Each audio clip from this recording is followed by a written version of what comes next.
எழுத்துக்கு பஞ்சமில்லே, 1000 பாட்டு எழுதி வைப்பேன்.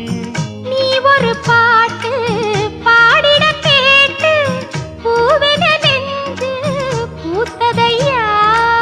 பூத்தது என்ன பார்த்தது என்ன, கேட்டது தானா கிடைச்சதம்மா. அன்பாக என்ன கொஞ்சம் ஆதரிக்க வேணும். அள்ளித்தான் சேர்த்து கொள்ள பார்த்திருக்கேன் நானும்.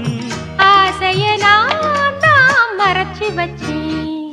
பூவான ஏட்ட தொட்டு பொன்னான எழுத்தாலே, கண்ணான கண்ணுக்கு ஒரு கடுதாசி போட்டேனே.